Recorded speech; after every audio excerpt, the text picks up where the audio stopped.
priority is not election. Our next priority is rearranging this country. This country must be rearranged. This country is a fraud. It's a lie. Nigeria is a lie. What is called Nigeria died in 1966 when the military shot the gun and suspended the constitution that brought us together. Nigeria was a negotiated country. It was negotiated under the British that the only way that a country like us, close to 300 nationalities, people with different ideas, different orientation, different religion, different mindset, different way of life, the only way they can cohabit is if they are allowed to govern themselves in their different setting. And then at the upper point, come and have a weak center. Just like United States of America, New York and New Jersey are just like Lagos and Ogun State. Only a river separated them. Two close states, two different governments, two different laws.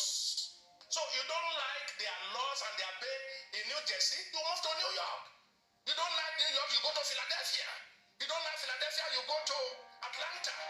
Everyone is separately governed. Do you see their election acrimonious as ours? No, state by state election. And then they coordinate it at the center. But everything comes from one source here. That's military. That's military. We are still under military rule, which we now call democracy. There's no democracy in Nigeria. So we must first of all restructure this country and go back to pre-1966 setting, modify it. This country cannot work except we go back to what we negotiated. When people say Nigeria cannot be negotiated, I say it's a lie. It was negotiated. It was negotiated. Under Shifabami and Awolowo, Nnamdi Azikiwe, Ahmadu Bello, it was negotiated. And everyone believed, grow your own area, I will grow my own area, we meet at the top. How come we are shut down? When February you are going to vote? Because, you know, sometimes I look at Nigeria, I'm overshooting my time. I look at Nigeria, I just laugh. We behave like little kids. You know, little kids, when a little kid is playing with something, when he's playing with this, and you want to take it from him, you will show him the red. He drops this, he takes this. That's what we are doing. They just dangle something. Election, everybody has forgotten our problem. And 2023 will not be better. Even if they bring Joe Biden to this country, he cannot get it done. The structure is wrong. Psalm 11 verse 3. If the foundation is wrong, nothing else. Put one ethnic tribe over all the other tribes and get them in bondage. Put them everywhere. Winning everywhere. By the grace of God, God will rise up for this country. Fellow Nigerian, in search of excellence for Africa, my mission remains to create awareness, advance practical solutions, and transform mindsets via case studies. Together, let's midwife deliverance for our race, country, and continent. Please share this video. I am Dr. Israel Noyaram Davidson. Thank you. In 2001, US-led forces overthrew a Taliban-led Afghan government following the 9/11 attacks led by the Al-Qaeda leader Osama bin Laden. For the next 20 years, the US and allies enforced democratic ideals, built up Afghan security forces, and provided operational air cover. The Taliban continued to attacks. Now, eventually, under President Trump, the US promised to pull out if Taliban agreed to stop attacks and hosting terrorist groups.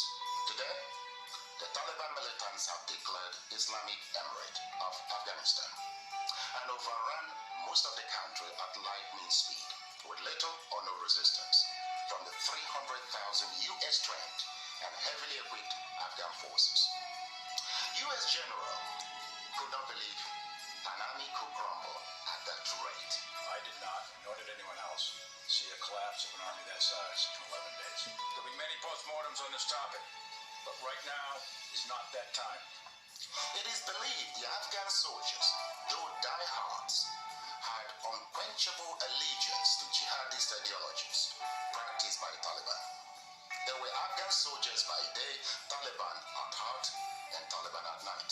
A situation, some suggest, currently exists in Nigeria too.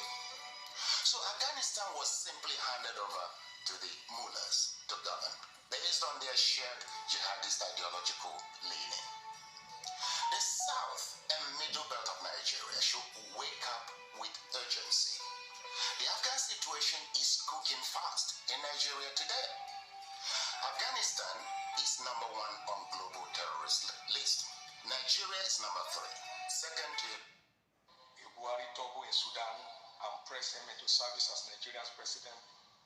What?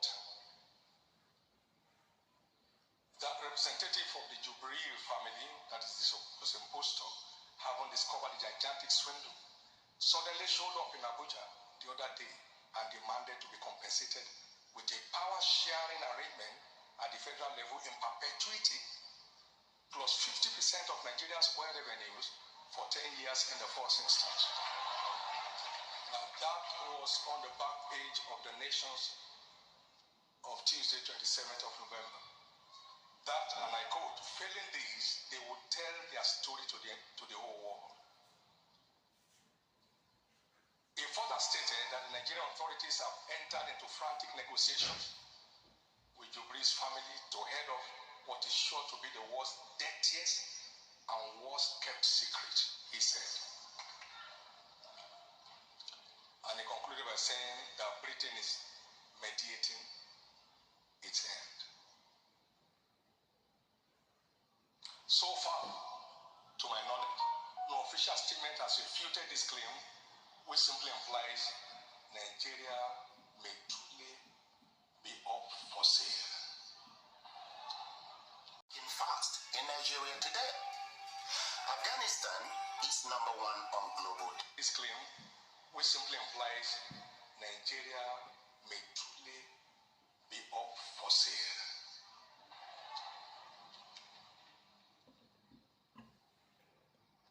The question is, has Nigeria now suddenly become a population of fools? I believe it's time to come away from our slumber and salvage this nation from slavery. If this evil tide is not dealt with quickly and decisively, Nigeria may be about to be recolonized the second time, and this time by another African country.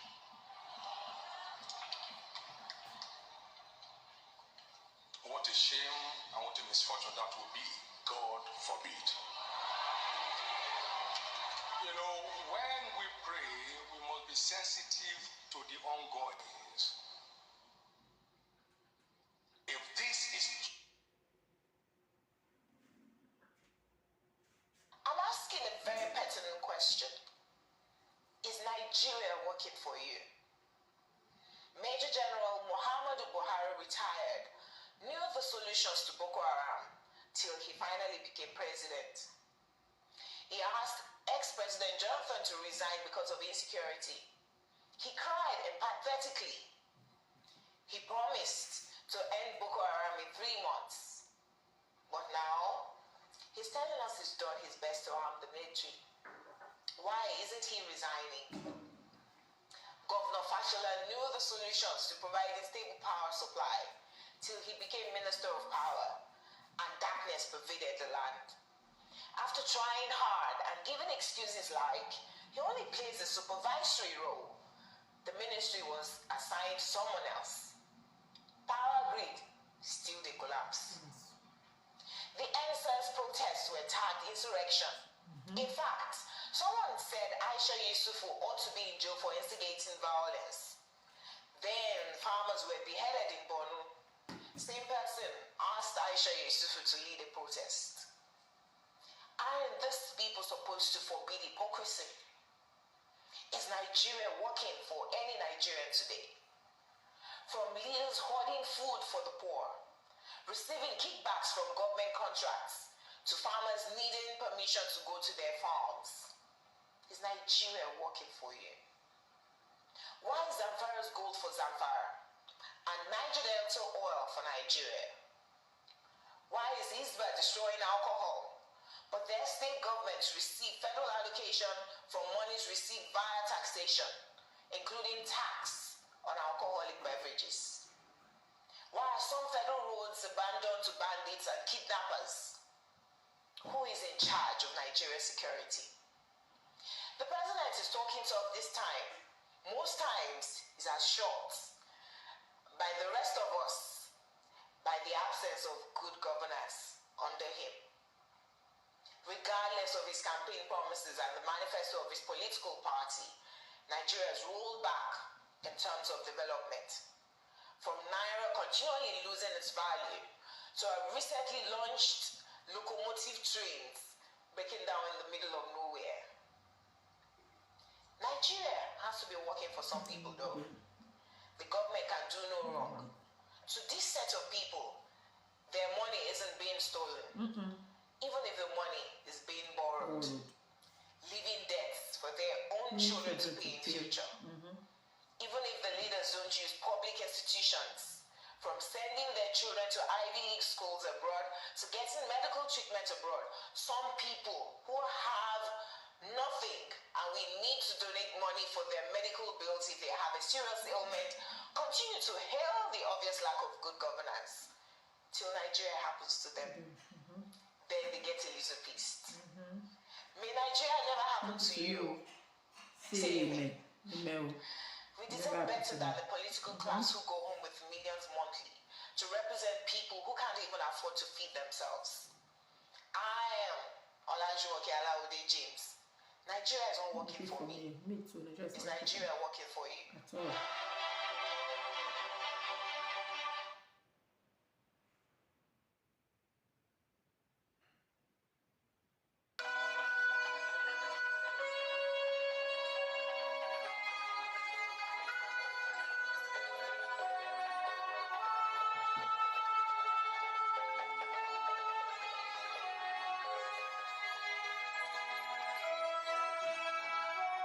There is one thing I want all of us to understand this very evening.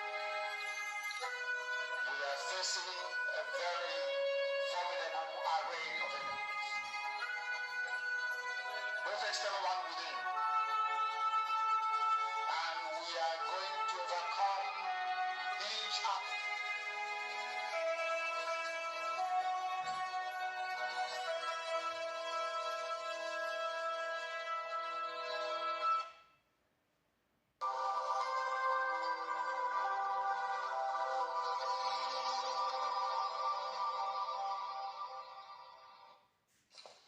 IPOB one family. Biafrans all over the world. If we want safety and security for our people, then let's continue to support Eastern Security Network. All donations are welcome. No contribution is too small or too large. Do your part, knowing that freedom is in our hands, and together we must all rise to the occasion. Go to our website to make your contribution. www.ipobinusa.org/donate. And remember that freedom is not free, but together we restore it. Farm by farm, forest by forest, house by house, and street by street.